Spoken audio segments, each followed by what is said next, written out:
Graça e paz, meus irmãos, tudo bem com vocês? Estamos começando mais um programa Palavra Viva, por meio da Rádio Paz do Vale, 95.1, bem como também por meio do meu canal no YouTube, Miqueias Alves.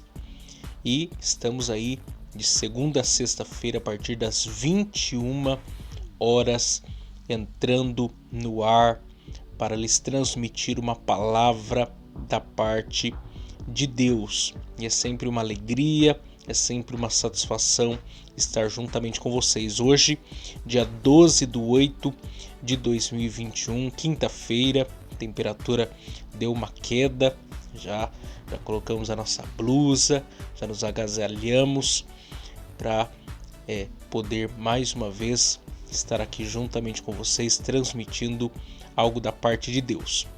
Nós vamos ouvir a nossa vinheta e nós voltamos já já.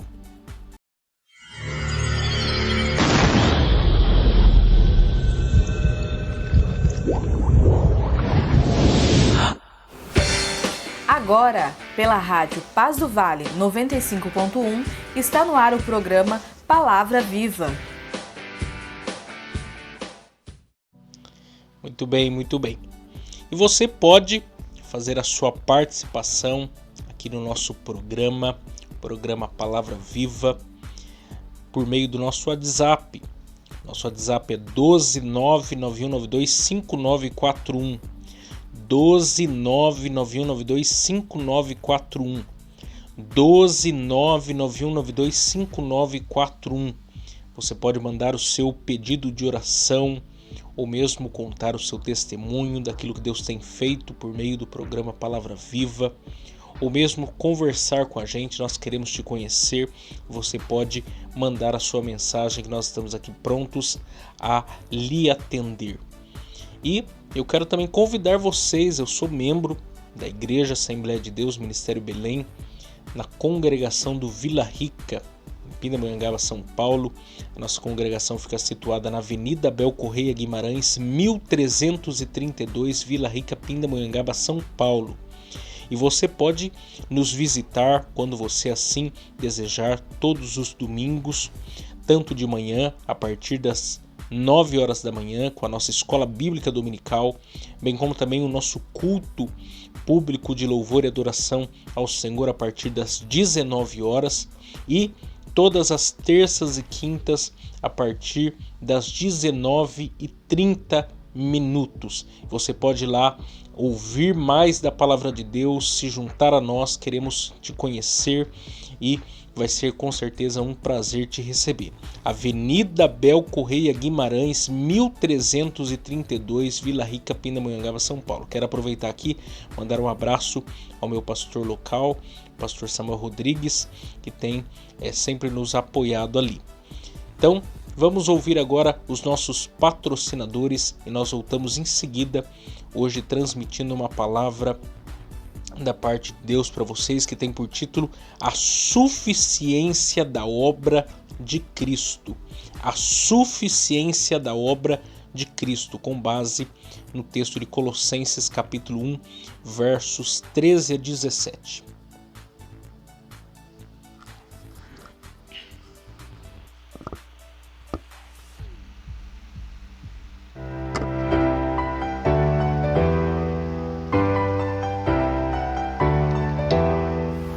Agradecemos aqui os nossos patrocinadores que têm muito nos ajudado. E também, se você desejar nos ajudar a patrocinar este programa de rádio, anunciando a sua empresa ou nos dando uma oferta voluntária, entre em contato com a gente pelo WhatsApp 12 99192 5941. 12 99192 5941. 12 99192 5941. Ou nos envie uma oferta pelo Pix 12 99192 5941. 12 99192 5941. 12 99192 5941. Agradecemos aqui o Pinda Baterias, situado na Avenida Doutor Fonte Júnior, 1149. Maria Áurea, Pindamonhangaba, São Paulo. Telefone 12 3648 8135. ou 12 99191 3026. Bateria somente para carros a partir de R$ 150 com troca, em até 3 vezes sem juros. Tratar com Neide Ramos ou Cláudio Bueno. Também agradecemos a Mercearia Betel, situado na Rua Bulgária 355, Pazim, Pindamonhangaba, São Paulo. Telefone 12 98896 3701. E atenção lancheiros, produzimos o melhor pão de hambúrguer da cidade. Tratar com Wesley. Agradecemos também a Serralheria Venâncio. Telefone 12 98222 2300. Tratar com Cláudio Venâncio. Para confecção de portão basculante, grade, portão de correr, cobertura de policarbonato e toldos. Agradecemos também a Dona Maria Bolos e Salgados, situado na Avenida CTI 205, Bonfim, Taubaté, São Paulo. Telefone 12 3624 2875 ou 12 99230 5387. Facebook e Instagram, Dona Maria Bolos e Salgados. Lá eles possuem bolos decorados, bolos secos, bolos fitness, salgados fritos e assados, doces tradicionais e personalizados e bolos temáticos com pasta americana. Agradecemos aqui também a Gilear e Engenharia, situado na Galeria Barão, Box 14, centro de Pindamonhangaba, São Paulo. Telefone 12 98105 4725. Tratar com Eliel Ferreira para aprovação de projetos, desmembramento e unificação de lote. Muito bem, então vamos partir para a exposição da palavra de Deus.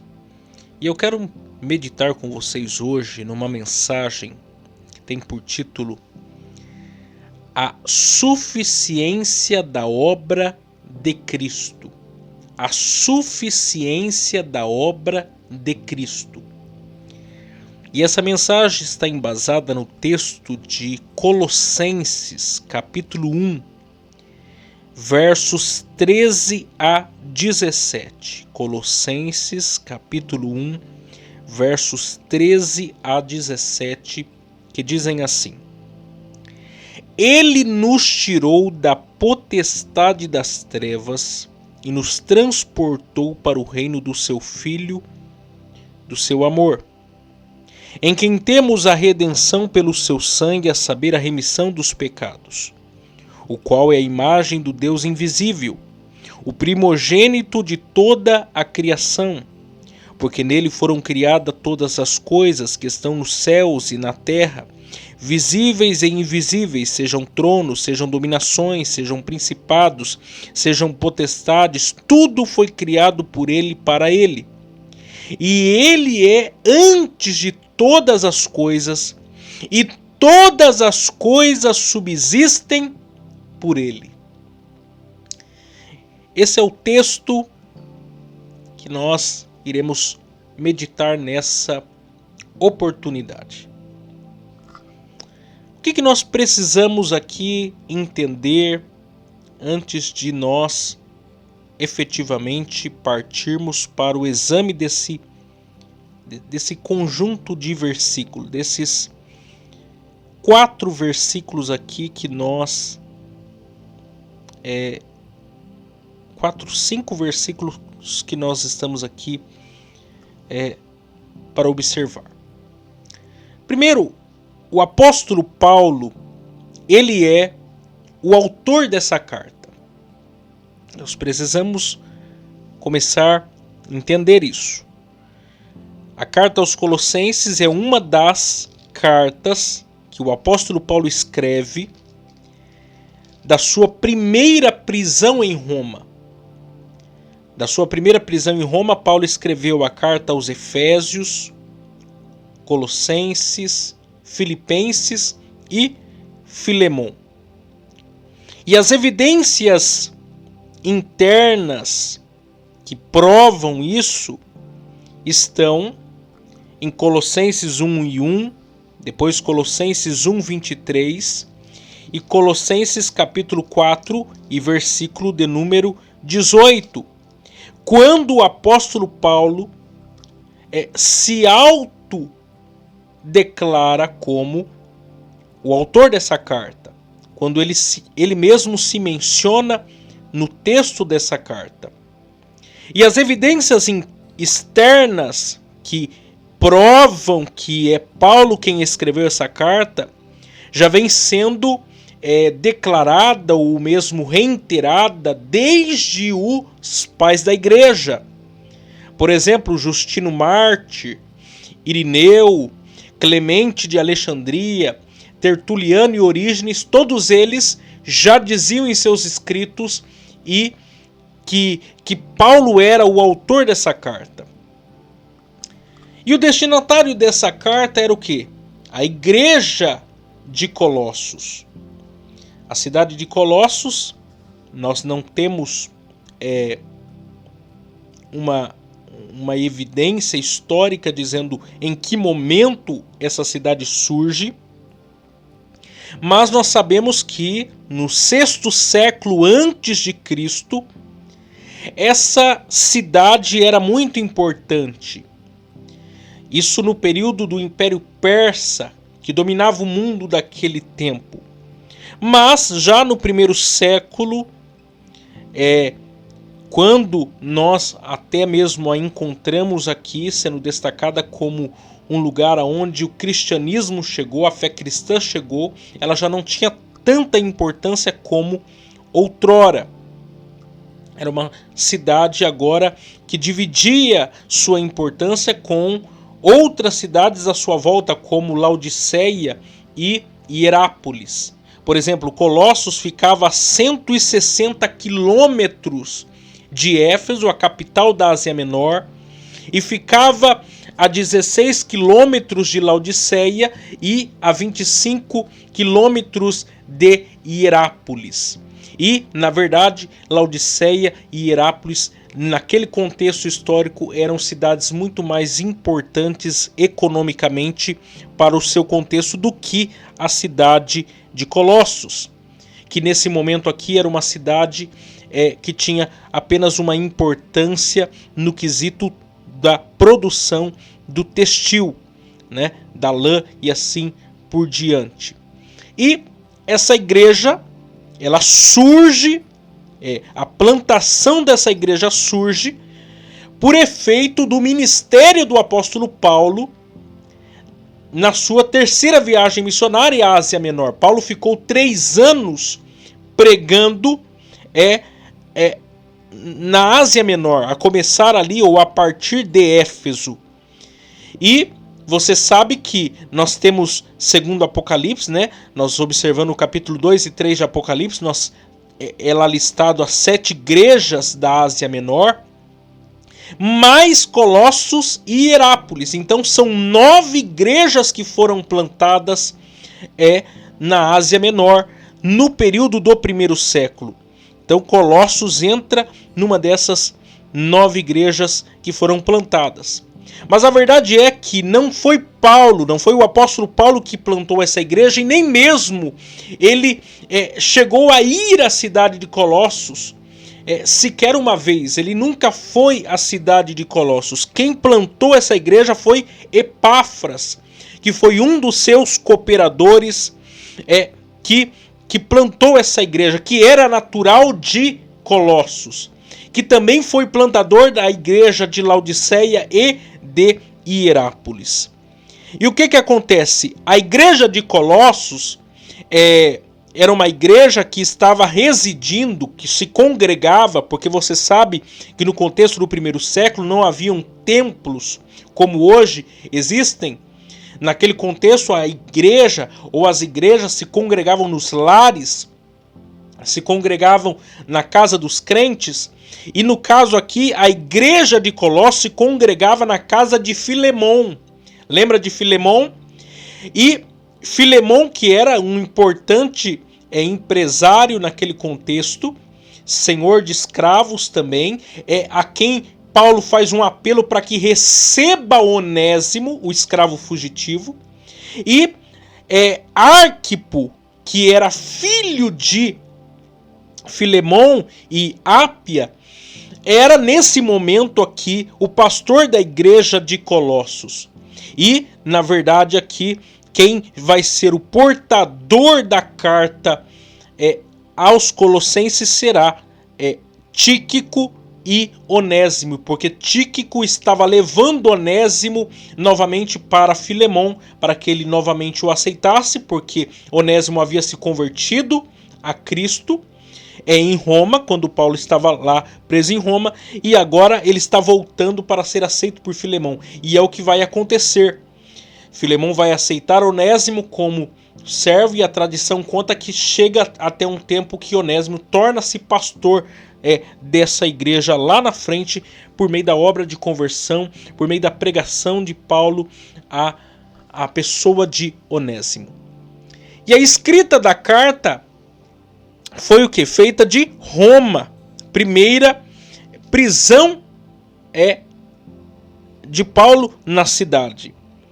O que acontece? Epáfras, que era o pastor dessa igreja, estava muito preocupado com o que estava assolando a igreja local. Ou seja, haviam ameaças quanto a heresias do judaísmo, do gnosticismo e do esoterismo. E Epáfras, que era um pastor preocupado com a igreja, com a doutrina da igreja, ele vai até Paulo, que era um importante referência da doutrina, da palavra de Deus no contexto do primeiro século, a quem provavelmente foi o pai na fé de Epáfras, porque provavelmente Epáfras foi alcançado pelo Evangelho de Jesus Cristo por meio do ministério do apóstolo Paulo, e ele torna-se um importante conselheiro de Epáfras. Então, Epáfras vai até Roma, porém, segundo Filemão, verso 23, Epáfras torna-se prisioneiro com Paulo. E diante daquilo que Epáfras comunica ao apóstolo Paulo, ele vê a necessidade de escrever uma carta à igreja de Colossos. Uma igreja que, num contexto geográfico e até mesmo de ascensão, era insignificante, mas Paulo não faz questão disso, mas apenas preocupa-se em transmitir aquilo que é da vontade de Deus para aquela igreja. Então, essa igreja recebe essa carta aí, provavelmente da data aí de 60, 62 depois de Cristo.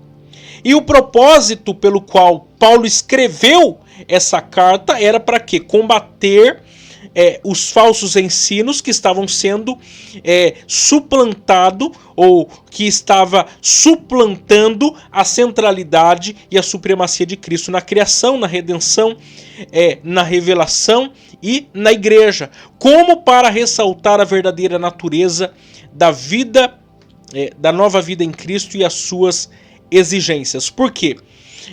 Haviam duas principais heresias que estavam rondando ou mesmo perturbando a igreja de Colossos. Primeiro é o gnosticismo, e o gnosticismo trata-se de uma doutrina centrada na gnosis, no conhecimento.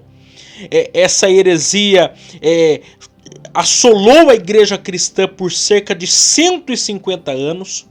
8 livros do Novo Testamento foram escritos para combater essa heresia, porque eles acreditavam na redenção ou numa salvação por meio do conhecimento, e não qualquer conhecimento, mas esse conhecimento mítico. Por exemplo, eles acreditavam no culto aos anjos, eles negavam a supremacia de Cristo, essa questão do ascentismo.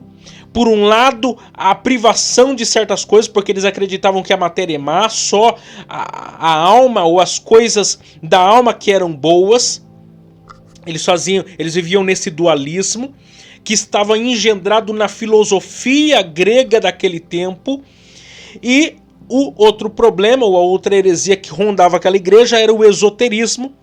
E aí é a questão dos astros, da astrologia e dessa especulação gnóstica. Eles acreditavam muito na questão espiritual, dos demônios. Eles acreditavam que a matéria matéria ou que a natureza era um ente vivo ou mesmo um Deus. Eles acreditavam que a matéria é Deus. Então eles espiritualizavam tudo. E é por conta desse fato, por conta dessas heresias, que Paulo vai escrever uma carta à igreja de Colossos para combater essa importante heresia. E o versículo-chave de Colossenses, ou da carta aos Colossenses, é Colossenses 1,18, que diz as seguintes palavras: ele é a cabeça do corpo da igreja, o princípio e o primogênito entre os mortos, para que em tudo tenha a preeminência. Então, a carta se divide em duas partes centrais e objetivas. Primeiro, a doutrina, falando sobre a preeminência de Cristo e a heresia dos Colossos, e a prática, a identidade com Cristo e as considerações pessoais. Então, capítulo 1 e 2, a doutrina, capítulo 3 e 4, a parte prática dessa carta para a vida da igreja. Mas, de maneira bem breve, eu quero pontuar com vocês aqui sobre o tema da suficiência de Cristo. Da suficiência de Cristo. E o que nós precisamos entender aqui a respeito desse tema? E com base no texto ao qual nós fizemos aqui menção. O texto que nós fizemos aqui menção pode ser dividido em duas partes. Primeiro, destacando as verdades sobre o nosso, sobre o Cristo como Redentor. E segundo, como Cristo como Criador.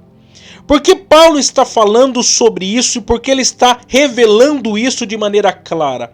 Para combater exatamente aquilo que pensavam os crentes que haviam se convertido no contexto da igreja de Colossos, porque ali havia uma colônia judaica, mas eles estavam muito misturados com as filosofias gregas. Então havia o que? Uma perversão do verdadeiro sentido e do significado do Evangelho de Jesus Cristo. Eles estavam misturando as coisas. Então Paulo vem mostrar a suficiência da obra de Cristo, da sua redenção, e revelar esse Cristo de maneira clara para os colossos.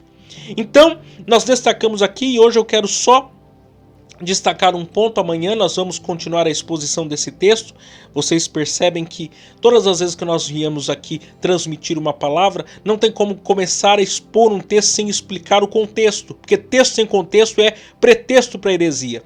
Por isso que nós fazemos aqui uma introdução mais detalhada, porque a nossa intenção é levar a palavra de Deus com fidelidade. E aí então nós destacamos aqui em primeiro lugar a verdade do Cristo Redentor.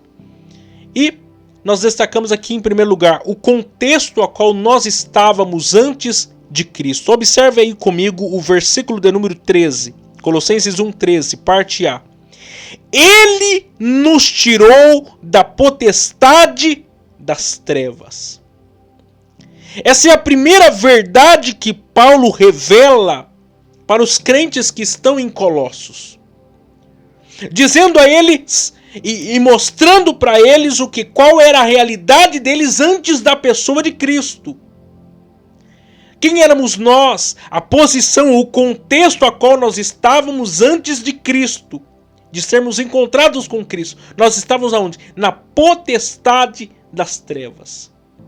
E aqui revela um lugar, revela um contexto a qual todos aqueles que não estão em Cristo se encontram. Porque a potestade das trevas é governada por quem?